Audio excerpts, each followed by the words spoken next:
It was September 2019, a few weeks after I celebrated my 32nd birthday, and I needed solitude. Too much noise, too many expectations, a city job in Nashville running my life. So I booked a remote campsite at a state forest tucked just beyond the outskirts of Cookeville, Tennessee.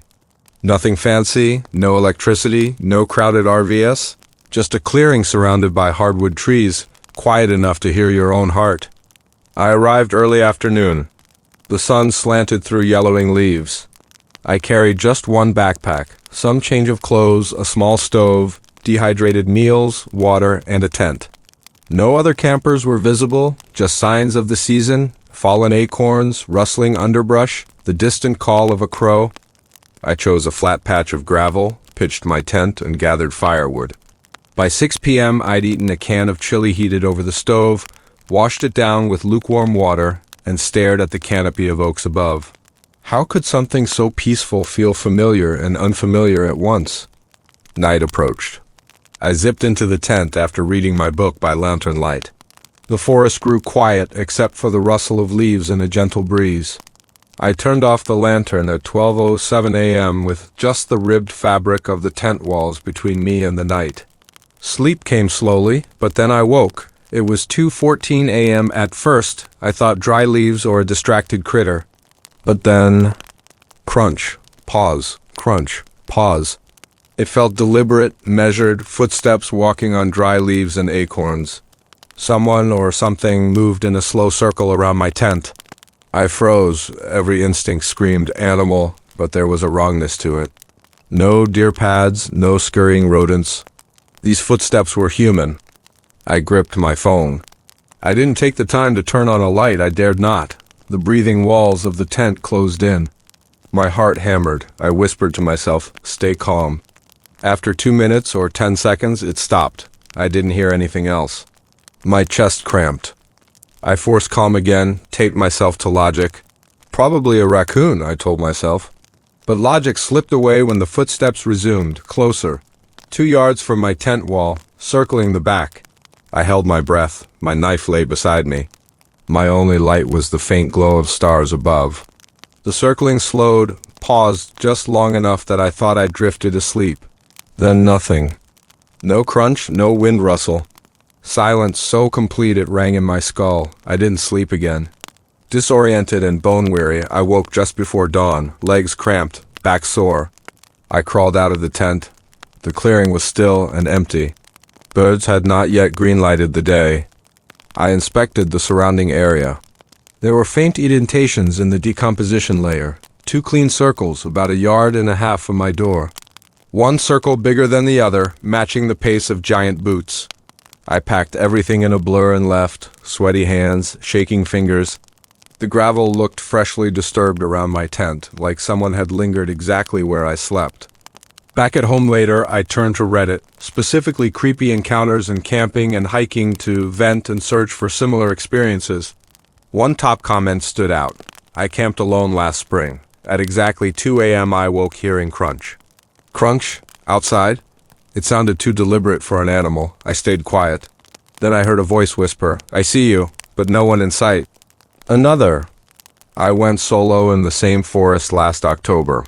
I heard rhythmic footsteps circling my tent exactly at 2:14 a.m. They paused at the back wall for a full minute, then left.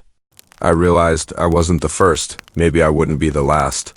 But that didn't help the terror. My logic urged me to return, but I couldn't. Instead, I installed home security cameras that night. At 11:47 p.m., before camping, I tested them. At 2:14 a.m., I sat frozen, watching the back camera feed, then it triggered. A man emerged, not a shadow or blur, but a defined silhouette. Tall, broad shoulders. A black hoodie, hands gloved in dark leather. He paced deliberately, circling toward the camera. Then he looked up. A slow, stretched grin, as if savoring the entire moment. Then he backed away and disappeared. My heart stopped. I hastily rebooted the feed. He was gone. I called 911 again, reporting an intruder. The officer listened but said, "If you don't have proof of break-in or threats, there's little we can do." He left, though he admitted on later visits to patrol the neighborhood more frequently. The next morning, Muddy handprints smeared across my glass door. 4 in total, too low, too high, like a figure had crouched and stared. Then, the scariest thing, a handwritten note in my mailbox that afternoon. On lined notebook paper and cramped letters was the message, "The cops leave, but I don't." I filed another report. This time I didn't argue. I moved out of that state forest rental for good. I forfeited the rent. I threw away everything, clean or tainted. 3 weeks later, I received a message from the next camper in that same spot, a woman named Kayla. Her message read, "Hi, I just moved into your old site. Did you hear pacing footsteps at night? Last night, someone knocked on the tent nylon at 2. I turned away and didn't check. Now I'm thinking maybe I should have." I never replied. What did I learn? Silence becomes loud when you're utterly alone. Confidence shatters in rhythm. Crunch, pause, crunch. Logic fails at 2:14 a.m. when fear becomes real. The forest may be calm, but at 2:14 a.m., someone or something came too close. I went camping for peace and found terror. Still, it felt real. It was real. That night, I wasn't alone enough to unstick.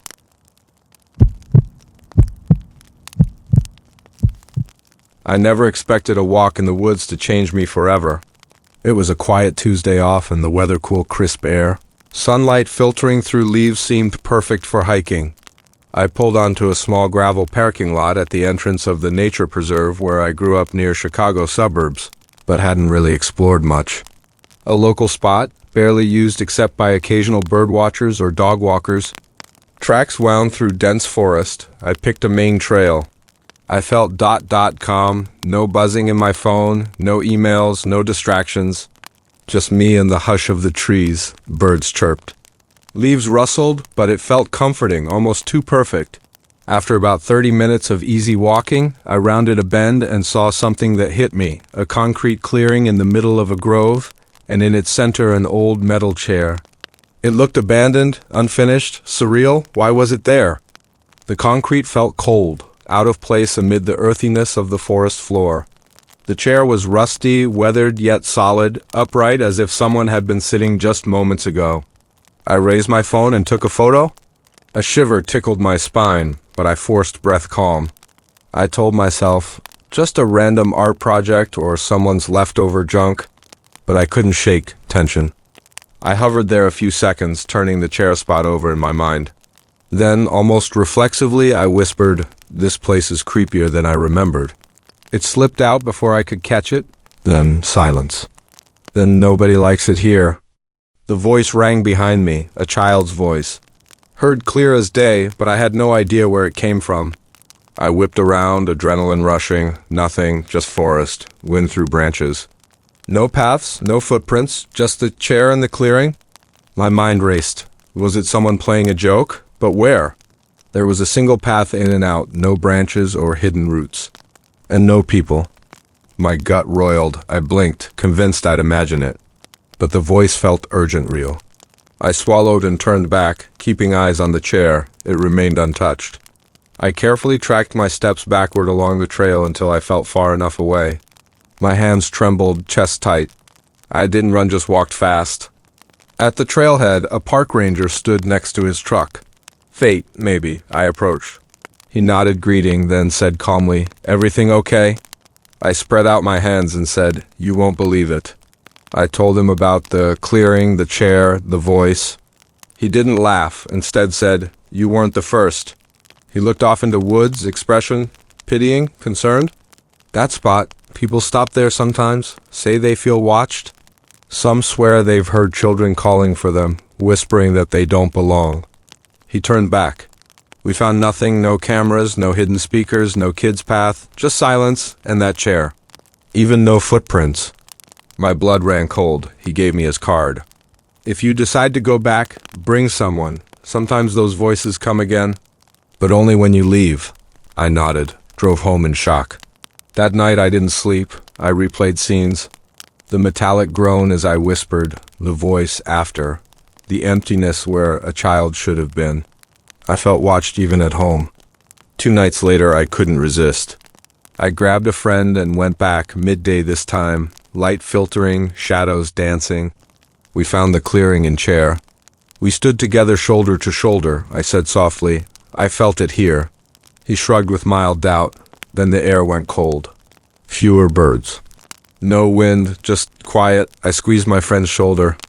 Seconds stretched, then laughter or singing or a child's voice. Quiet, barely a whisper. "You still don't belong." My friend's face paled. We fled. Weeks passed. I told other friends. Some scoffed. Others changed the topic. For me, the feeling flickered. Sometimes I'd dream of that chair, that clearing.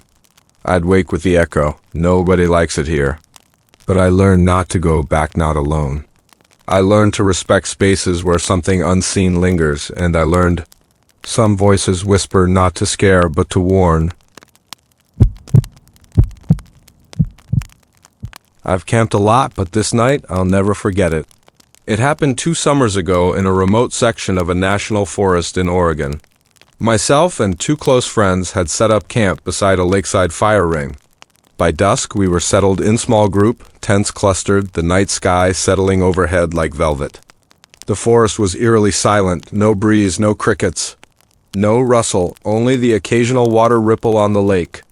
It felt unnatural, like the woods themselves were holding their breath. Around 10 p.m., I tucked into my tent light off, wind low, comforters firm, but 30 minutes later something stirred. A chuck. Chuck from about 20 feet behind my tent. At first I thought pine cones or rocks, but the sound was deliberate, 2 small objects clacking rhythmically, 1 second spacing. Then calm returned, I closed my eyes, thought nothing of it. But later, from a different direction, came the same chuck, equal spacing, consistent beat. No wind, no leaves falling, no other campers as far as I knew. I glanced at the tent flap. Inside, silence. My heart picked up, but I forced sleep. Then again, in a third direction, chuck. Same rhythm, same odd pattern. I couldn't shake the growing dread. 3 sets of 3 sounds, 3 of us at camp. The chill came, that deep skin, tight chill. I told myself it was natural animal movements, but something in my gut rebelled. By 11:15 p.m., I drifted again. Around midnight, I woke fully. Silence, total stillness. My mind slowed, then faint footsteps. Crunch, slow, deliberate, coming straight toward me from behind. Trees rustled softly, but no sniffing, no scurrying. Just soft, heavy steps. Then a scraping at the back of my tent like someone or something trying to unzip the flap or slip under it. But no zipper works, no human voice. Just scraping fabric. My heart thundered. My breath shortened. I stayed flat, motionless. After 15 seconds, the steps moved toward the front. The same scraping, same quiet. I lit the inside light. Nothing. No shadows. No silhouette. Silence again. I pressed the knife from my pocket against my palm. Told myself I'd scream my friend's name if I heard more. But even as I thought it, I dreaded waking him.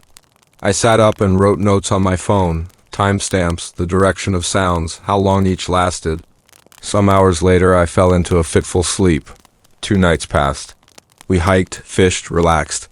But I remained on edge. Then the 3rd night at about 1:30 a.m., after writing again in my journal, the footsteps returned, crunch, right outside my tent. But this time they paused. At the back of my tent, heavy breathing exhaled sharply, 1 loud exhale. No movement, just a breath. I bolted upright and called my friend. "Hey!" He stirred. We heard it again, the footstep crunch, then breath, then nothing. He grabbed his flashlight and stepped out. We scanned the area, sweeping across shrubs, logs, stumps, but no animal, no person. Not even wind. He asked, "What the hell?" I just shook, pointed to logs I'd moved earlier, placed as barriers. They lay disrupted, as if something had shifted them. That next morning we found evidence. One of the decorative lake rocks, the kind used to line fire ring paths, was wedged under the back flap of my tent vestibule. It looked placed deliberately, snug, to stop the flap from closing fully. I froze. I hadn't put it there. It would prevent the door closing naturally, like inviting someone in, silently. My friend backed away. I shrugged, but felt the weight pressing down, intentional, unseen. We packed early that morning. Headlamps off, hearts pounding, we broke camp in silence. I told myself it was an animal, maybe a deer pushing a rock. But rational thought dissolved under the raw fear inside me. That night back home, I searched the Reddit thread I'd read months before.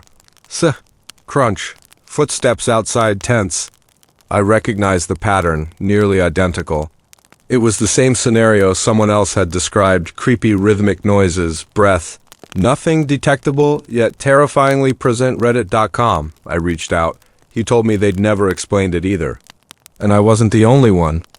In my case, the morning after returning home, a neighbor messaged, "Hey, did you camp out by Miller Lake Ridge?" I froze.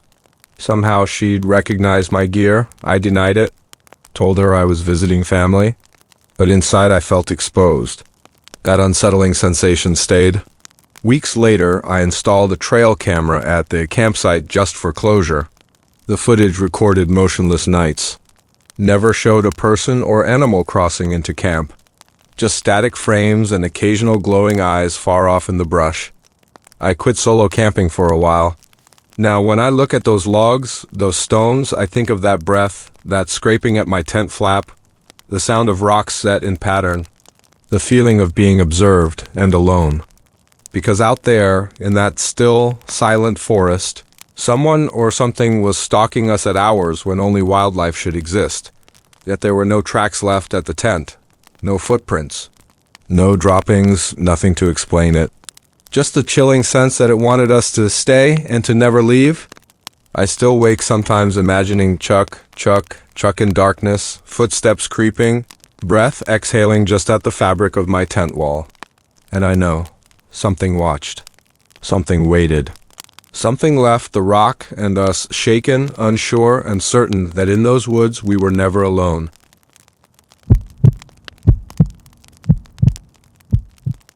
You'll want to settle in close for this one, because it happened at a remote lake in New Mexico, a night when campfires burned low, and something ancient stirred just beyond the tree line. We were a group of 10, my husband's family, camping on the shore of that small lake. Another group of 6 strangers camped a short distance away. The night was warm. We were roasting s'mores, telling stories, sharing a few laughs and drinks under the darkening sky. As the fire softened, someone in our group heard it first, a child's voice, faint but clear, crying out for help. "Mommy, help me!" At first we thought it must be someone's kid. But no one in either group had children with them. Silence fell. Then the voice again, urgent, quivering. A little girl's voice calling from somewhere beyond the firelight. Everyone stopped talking. We each heard it. It felt wrong. That's when we grabbed flashlights, left our outerwear behind, and ventured out together. Both groups, 10 plus 6, toward the field behind the campsites. The field lay between the lake and the forest. Moonlight filtered weakly through dust in the air, illuminating grass swaying softly. The crying came from somewhere in that field. We advanced slowly. The voices continued, childlike pleading drifting across the clearing. Then there, about 100 feet away, a figure. It was tall. At least 6 feet, skinny and entirely white, pale as fresh snow, no discernible features, no clothing, just white. It stood motionless in the field, head tilted slightly as though listening. The crying echoed from it. We gathered ourselves, flashlights raised, but as we stepped forward, the thing shifted, slowly recoiling into the dark edge of the forest. Still calling for help. We stopped, held our breath. The sound faded, then vanished entirely. A shiver slithered up my spine. No child, no prank. But we all saw that figure and heard that voice. From that moment on, the mood changed. The air felt charged and heavy. We retreated toward our fire, unsettled. We whispered, exchanged glances. The other group shared the same look of awe and fear. No one wanted to stay outside. Eventually, we returned to our tents, but sleep eluded us. All night long, that voice returned. Sometimes near the forest, faint, sometimes blurred, echoing from the field. All we had was that voice calling for help, and nothing to help except each other. Morning brought cold coffee and stiff jaws. The other campers left first. We stayed behind, quiet, unsettled. No explanation made sense. We packed up quickly, every acronym of nervous energy guiding our hands. Never had I felt the need to flee so completely. That tall, pale figure never appeared again, but the memory remained. I replay it often when I'm alone. A child's voice in the stillness of night, except it wasn't a child. It was something tall, thin, pure white, drifting through the field, disappearing into trees. Spiritual? Paranormal? Something beyond questioning? I believe its voice was real, and I know we all heard it together. At one point, we searched that field again the next morning. Footprints? Nothing. No sign a child had even wandered there in daylight, yet the memory lingers. That night taught me that what you hear isn't always human. And what looks like a child can be something impossible. We never went back. Neither group would. We left the lake, the campsite, the field behind us, together, but silent. But sometimes when evening falls, I close my eyes and hear that voice calling again. Mommy, help. No child. Just emptiness beyond the tree line. Whenever you hear voices at night beneath the pines or the soft echo of something calling, you'll wish you stayed closer to the fire. Because what's crying in the dark may not be what it seems, but you will recognize how deeply you feel it. This happened a few summers ago at a remote Airbnb cabin in northern Minnesota. We were a group of 5 college friends, me, 2 sisters, and a couple of their pals. We'd rented a secluded cabin near the edge of a dense wood, all for the weekend. Bonfires, hiking, and freedom. The kind of escape that's hard to pass up. Our first evening went just as expected, stories, beers, laughter echoing among the pines. But the air felt heavy, something just beneath calm. That night, my girlfriend Emma was the last to fall asleep. She lay in her sleeping bag in the main room of the cabin, zipped in tight, her head inches from the window that overlooked the tree line. At around 3:12 a.m., I woke suddenly. My tent mat rolled over. I wasn't inside a tent, I was inside the cabin, floating between sleep and dream. My eyes snapped open. Footsteps echoed softly on the wooden floor, slow, intentional. Behind me, Emma was curled, sleeping hard. I wasn't sure if I was dreaming until I saw the shadow. A tall figure by the window still, watching. One arm pressed to the glass, fingertips splayed on the pane. Breath fogged the cold night air where he hovered. For a moment, everything froze. Then I exhaled slowly, barely making a sound. Heart hammering, I reached for my phone on the floor. No noise wouldn't want to alert him. The footsteps stopped. Light pressed into the corners of the window. He was backlit by a moonlit clearing, tree silhouettes sharp behind him. He just stared at Emma's sleeping form. After what felt like minutes, he knelt down, head near her shoulder, and stayed still, watching. I didn't dare move. Didn't want to wake Emma. Didn't want him to know someone else was awake. Then he stood slowly. Eerily silent. Backlit shadow filled the window frame for a heartbeat. Then he turned and left. Quiet steps toward the back door. It opened, clicked softly, then the night consumed him. I pressed close to the floor, wedged beneath blankets, shaking. Emma stirred and rolled over, brushing me asleep. I held still until dawn. I didn't mention it until light slanted through the curtains.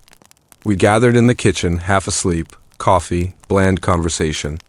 That day outside, I told them I left my phone near Emma's side, silly excuse, but what I'd seen, no one believed me. Until I showed them the image. Late that morning, I'd checked the motion camera I'd installed at the cabin door, just a cheap ring-light camera. It had captured every footstep. At 3:12 a.m., it triggered. I watched as the man approached, came into view, tall, thin, face obscured by darkness. He just stood outside Emma's window, looking in. The resolution was grainy, shadowed. Then he moved to kneel beside the glass. Camera couldn't pick up his face or clothing clearly, but the position was unmistakable. Then he backed away and vanished.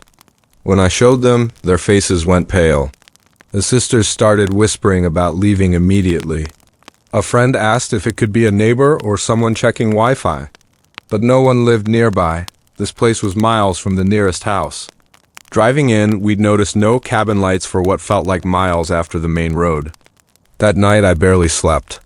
I sat in a chair, flashlight under my chin, replaying the grainy footage. Every detail haunted me, the way he crouched by her side, his head tilting slightly as if studying her breathing. There was no rage, no malice, Just detached curiosity. The next day we left. I broke the cable and tossed it into the fireplace. They offered to help me edit the footage, dig up rental records, but holding that file made me sick. I didn't want more proof. I just wanted to forget. But I couldn't. After we got back home, I reached out to Airbnb support. They said they'd review the cameras, but all they could say later was they found the host's account suspicious. No previous listings, host deleted their profile soon after. They said it wasn't public police record territory, no direct threat, but they flagged it. Weeks later, I got a text from one of the rental cleanup crew found via our message history. She confirmed the place had no neighbor, and on cleaning day, red handprints smeared on the main room window were wiped away before their photos. She said they found signs of inactivity, but couldn't link it to guests. They replaced curtains and window frames shortly after. I never told Emma exactly what I saw. I didn't want to taint her memory. She loved the cabin, the lake, the silence by day. I left it unsaid that someone watched her sleep. Instead, I said the cabin felt off. She smiled, half uneasy. That's all I allowed. Now, whenever I see a cabin rental online with no reviews, no neighbors, and a forest all around, my chest tightens. I imagine him still watching. Maybe he returns. Maybe he watches others. I imagine the same slow steps in the dark, the same kneel at the window, the same impassive gaze. No one else saw him, not in the video, but I did. I feel him in the dark when I sleep. My blanket edges stir. And sometimes I think I hear slow footsteps outside my window even here, back in the suburbs. When you rent somewhere alone, where no neighbor, no traffic, no light stake, a moment to realize the isolation is perfect for someone else, someone curious, someone who wants to watch. I hope you sleep better than I did. I hope you never see that figure pressed at your window, because if you do, you'll know him. And you'll wonder how long he's been waiting. It was the summer I turned 14.